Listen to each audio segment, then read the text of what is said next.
beloved Boss Mike Cervera.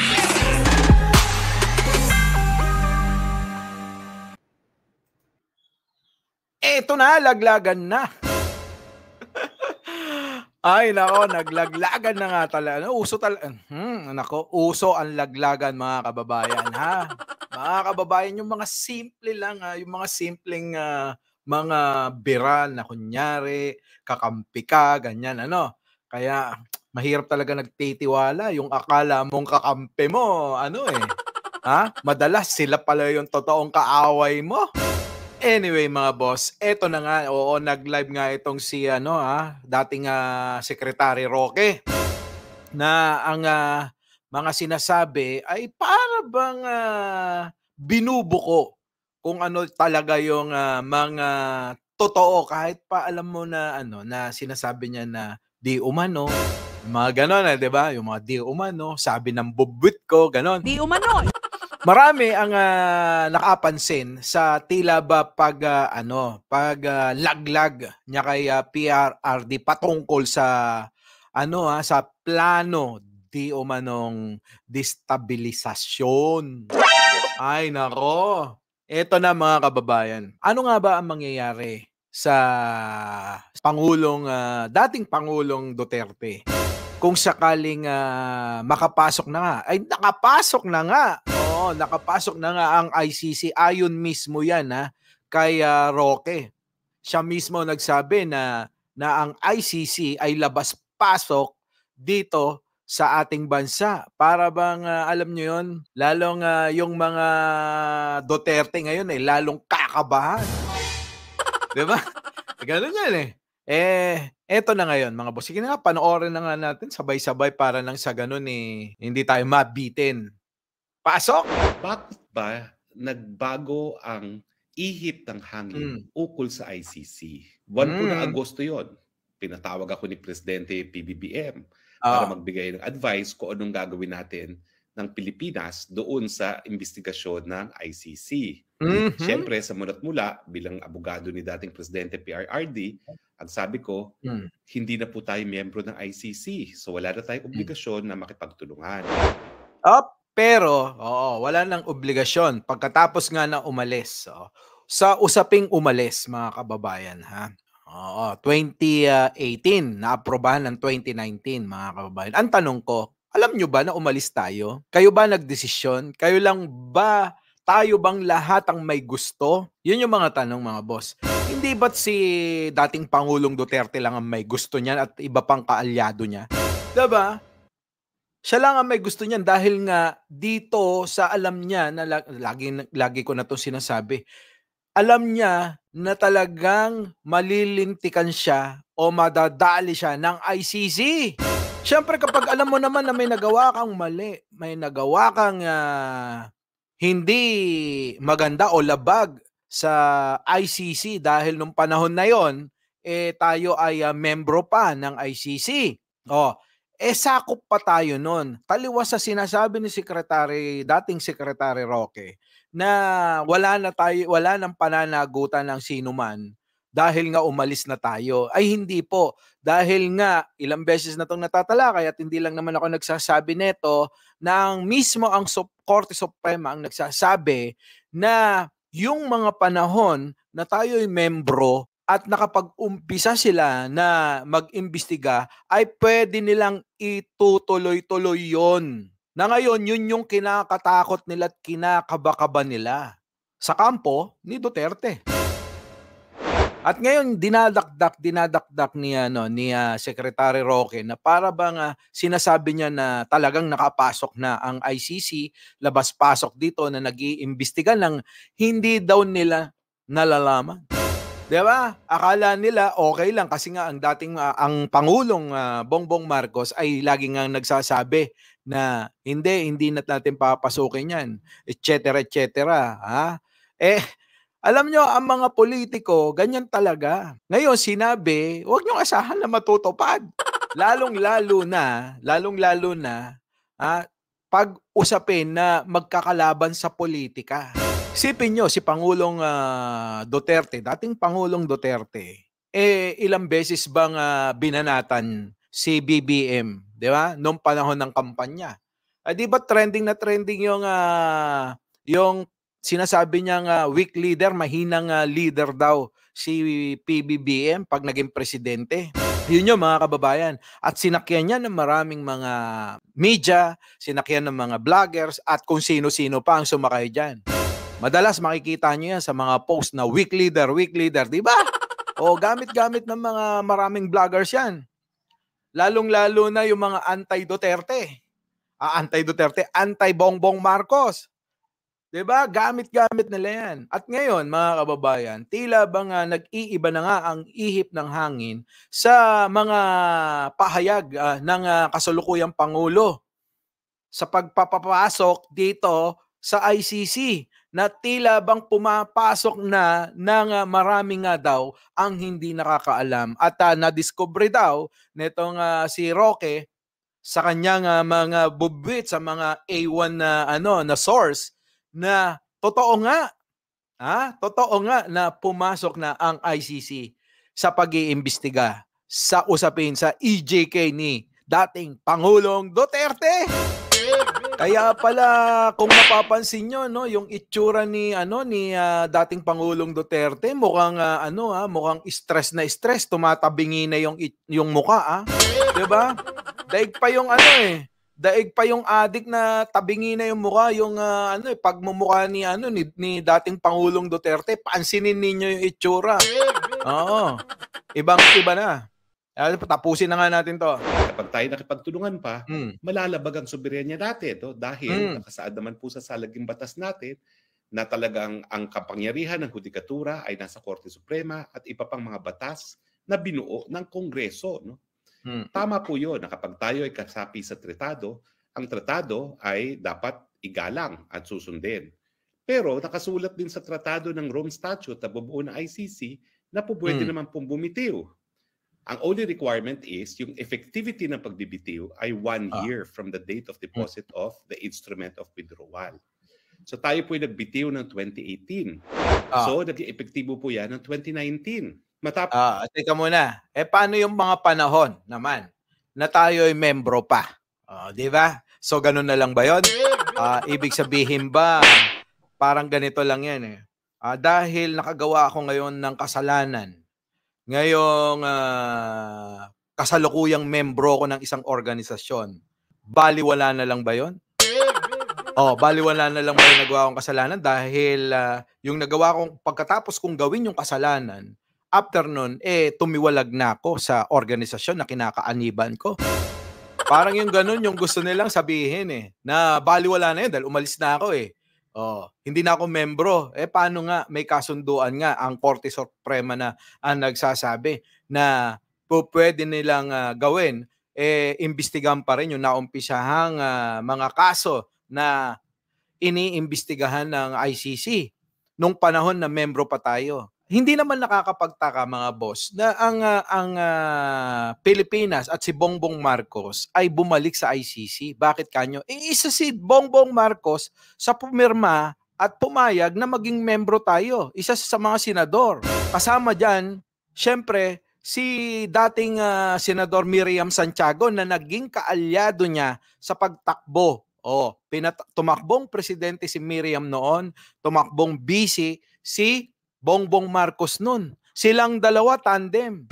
At parehas sila na pumirma para maging membro tayo sa ICC. At si dating nasirang senador na si Miriam Santiago ay, kung hindi ako nagkakamali, isa siya sa hurado sa ICC. Kita nyo mga kababayan. Ngayon nagtataka pa tong mga ito kung bakit kailangan pumasok.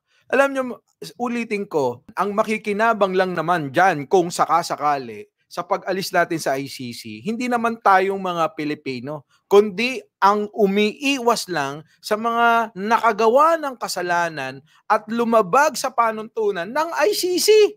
Wala nang iba dyan, kundi eto ang mga inaakusahan sa kaso dyan sa EJK. Diba? Sino-sino ba yan?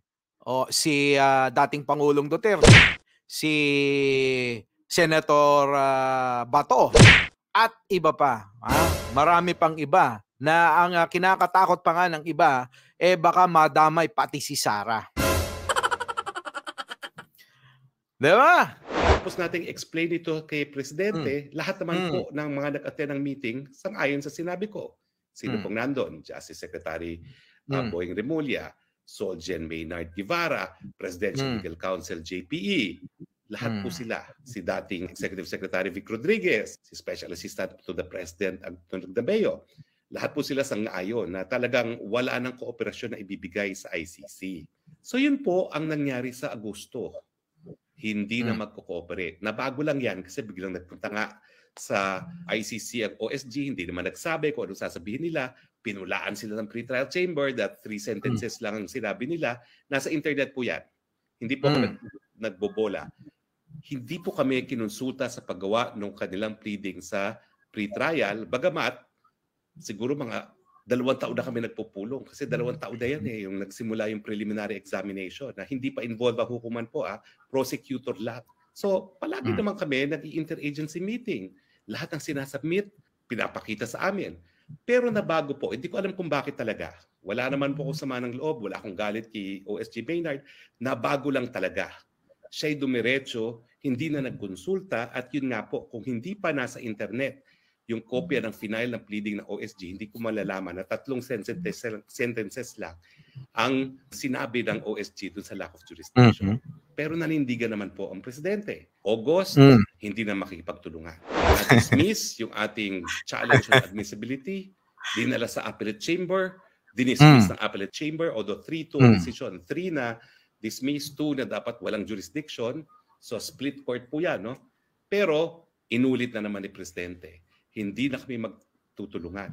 Ang sabi nga niya, that puts an end to all our engagements with the ICC. Sabi pa nga niya, form and shape. So wala na. At ang linya pa rin ni Secretary Remulla, kapag sila pumasok dito sa Pilipinas para mag-imbestiga, pa-aresto sila. Now, bakit ba importante ito kooperasyon? Kasi walang police, walang process server, at walang sheriff ang ICC.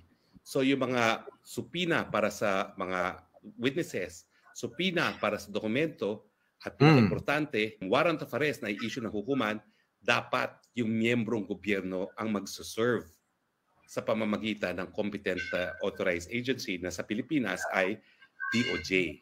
So ang communication ng hukuman, papadala sa DFA, pero DFA padadala sa competent authority na DOJ.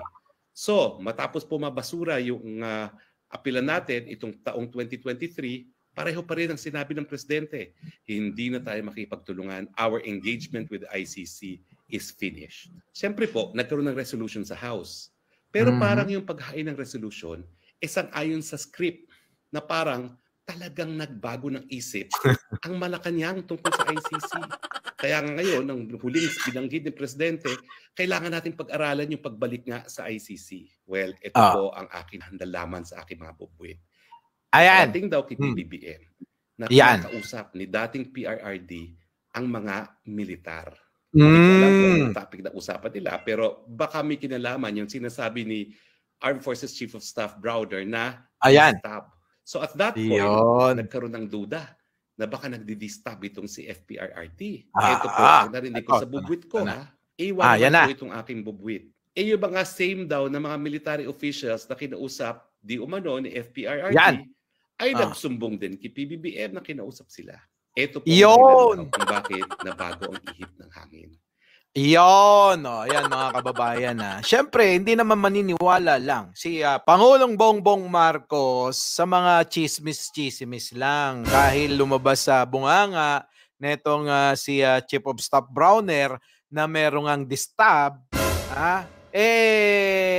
maniniwala agad dyan. So ang ginawa ng Pangulo, di umano ayon nga dito kaya dating Secretary Roque,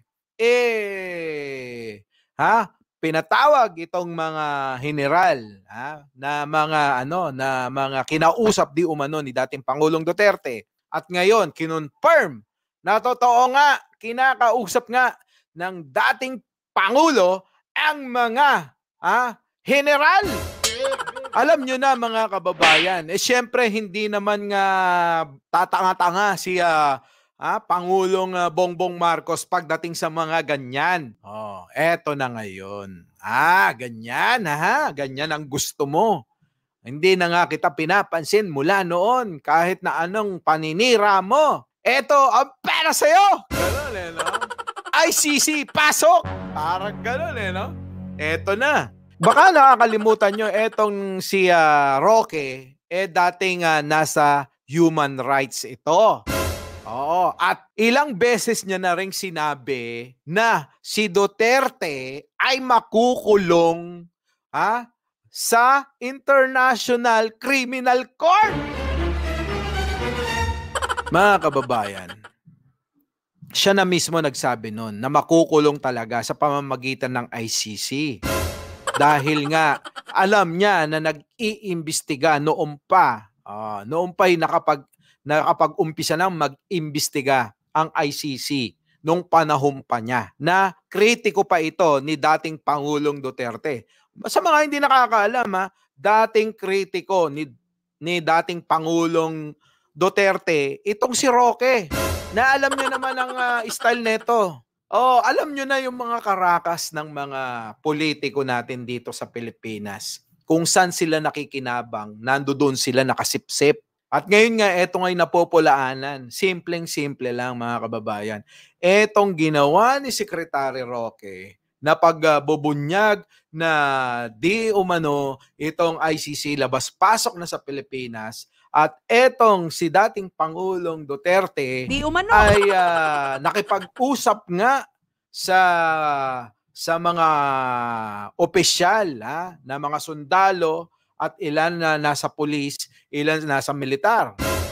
Tila ba ang opinyon ng ilan nating mga kababayan ay tila ba nilalaglag nga ni Roque si dating Pangulong Duterte? Alam nyo mga kababayan, hindi naman kaila sa atin, sa inyo din, ng mga nanonood, yung pagbaliktad na ng maraming kaalyado, pag-alis ng maraming kaalyado sa PDP ni dating Pangulong Duterte. Diba? Ilan na nga lang silang natitira. Alam nyo, nawala na yung talagang parang karisma.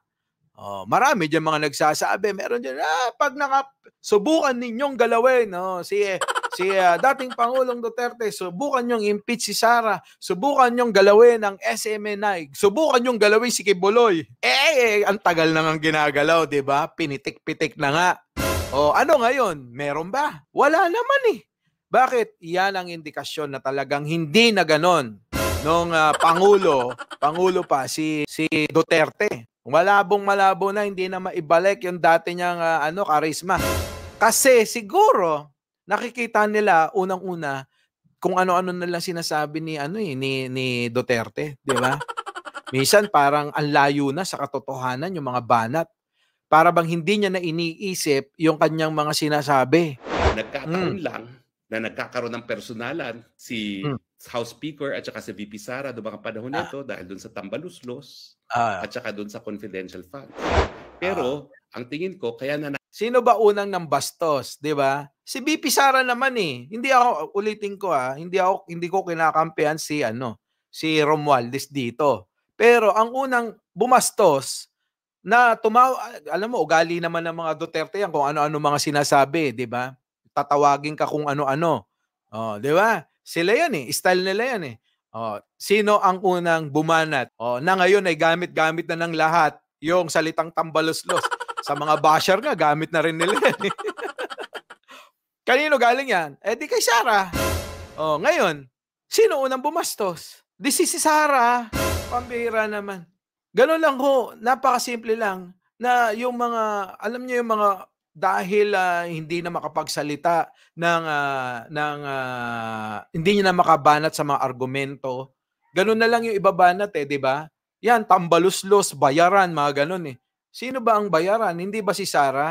'Di ba? Binabayaran natin para mangurakot. Napakasimple lang naman niya mga kababayan. Ulitin ko, hanggang ngayon hindi pa rin pinapaliwanag ni VP Sara kung saan ginastos ng ganong kadali, ng 11 days, yung 125 million. Yun lang naman yan eh. Para maliwanagan yung mga Pilipino, yung mga tao, yung mamamayan.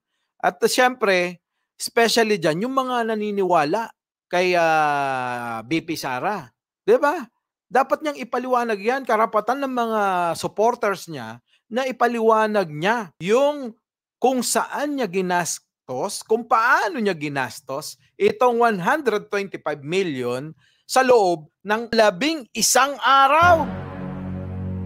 Ganon lang ho kasimple. Bakit hindi pa rin maipaliwanag? Hindi na sana humaba-haba itong kwentuhan na to, itong sarswela na to. Asko po. Imik na si PBBM sa confidential fund at hindi na dinipensahan ang sariling budget proposal niya. Ayan na. Kasi yung confidential fund naman ni VP nasa budget proposal ng Malacanang. Wala namang hiwalay na budget proposal ang Office of the Vice President. No?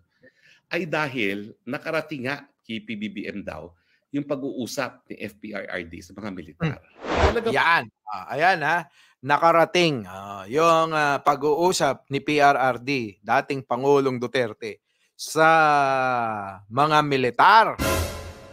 Siyempre, hindi na, alam naman na baliwalain mo yon bilang presidente, nakaupo ka, nagtatrabaho ka, tapos gagawa ng eksena yung mga bitter na mga kalaban sa politika na hindi na lang irespeto yung kagustuhan ng marami nating kababayan, 'di ba, na naging pangulo itong si Bongbong Marcos at hindi na lang hintayin yung panibagong eleksyon para naman makapaghalal ulit. Ngayon, kung hindi kayo naging masaya sa panunungkulan ni Bongbong Marcos, di wag nyo nang iboto yung kanyang i-endorso sa susunod na halalan. Makikipag-usap ang presidente sa militar dahil mahal niya ang militar. Pero hindi po dahil sa distap. Dahil ang sinasabi naman palagi ni presidente, siya ay abogado. Siya ay susunod sa batas. Diyan daw na bago. Sa tingin nyo, maniniwala yung mga matatalinong tao sa sinasabi netong si Roque? Na mahal niya ang militar, kaya kinakausap niya sa panahon ng kasagsagan ng merong nangyayaring komosyon, merong nangyayaring pagtatalo-talo dyan sa Kongreso. Ay mahina na lang ang ulo siguro ng hindi makakaunawa kung bakit, diba? At dyan nagdesisyon daw ang PBBM mismo. Yan. Na makipagtulungan sa ICC. Yon! Ayan na. Diba? Nilaglag niya na. Nilaglag niya si dating Pangulong Duterte. Eto, ngayon, inamin niya na. Sa kanya galing na eto ngang si Pangulong Bongbong Marcos ay, ayan na, nagdesisyon na nga na tila ba sinasabi niya na papasukin na natin ang ICC. Yari na. Alam niyo sa mga kababayan, pagka nagkasala. Ganun lang naman yun eh. Hindi naman natin nilalayo kung may nagawang mabuti, pinupuri. Pero kapag nagkasala, mga kababayan, hindi po pwede na dahil may nagawang mabuti, yung nagawang masama, itatapal natin yung nagawang mabuti para pang-absuelto sa nagawang kasalanan. Hindi ho ganun ang buhay. At may mga umiiral tayong mga batas na dapat kailangang masunod. Pag-aralan ang pagbalik sa ICC. Yon. Hindi po pala si House Speaker ito. Ayan, Hindi pala yung House Speaker eh. Ngayon, pagtagni-tagniin ninyo, pagtagpi-tagpiin ninyo yung mga kwento. Kung hindi pala, si Speaker Romualdez ang may gusto na papasukin ng ICC, kundi, ngayon, ayan na, sinasabi niya na si Pangulong Bongbong Marcos talaga may gusto na papasukin ng ICC. Ano kayo ngayon? Samantalang galit na galit kayo doon kay Speaker. Hindi nyo maisip na baka mamaya si Speaker, ginawang shields, ginawang panangga lang. Ituon nyo kay Speaker lahat yan. Ituon nyo. Sabihin nyo na Kailangan isipin ng mga tao, ikaw, speaker, ang tatakbong Pangulo. Kailangan isipin ni Duterte na ikaw, speaker, ang tatakbong Pangulo. Diba? At karamihan sa inyo, ang iniisip ay si speaker nga yung tatakbo. Diba? No. Nagkakamali kayo dyan. Nagkakamali kayo mga kababayan. Isipin nyo rin na baka mamaya dun muna yung atensyon. Speaker, sa'yo muna yung atensyon lahat, ha?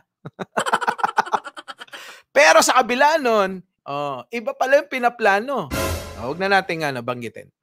Lagi nyo tatandaan politika yan. Politika na isipin ninyo, ang mga Marcos, matatagal na dyan. Yung laro sa politika, kabisado na nila yan. Kaya nga ako nagtataka kay dating Pangulong Duterte kung bakit niya tinatawag na weak leader itong si Bongbong Marcos. Diyos ko, kita nyo naman kung paano mag-isip at kung paano rin makipaglaro at kasama yan sa politika, sa pakikipaglaro sa mga kalaban. Tapusin na natin to.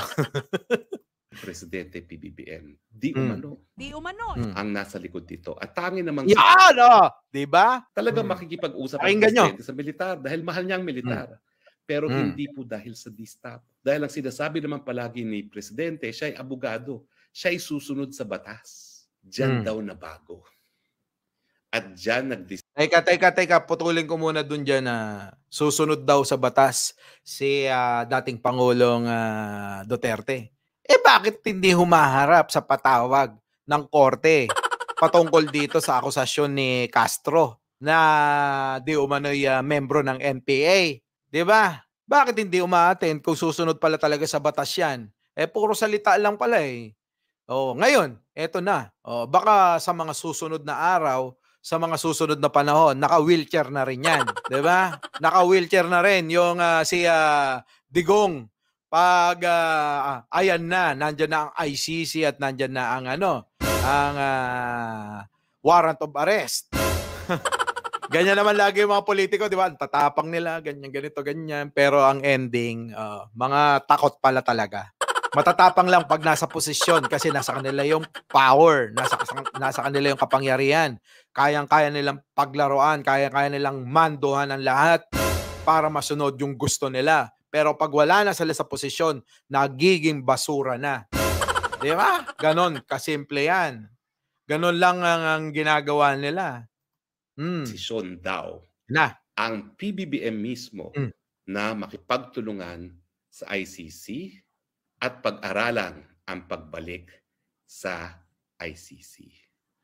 Hindi po pala si House Speaker ito, si Presidente PBBM. Di umano.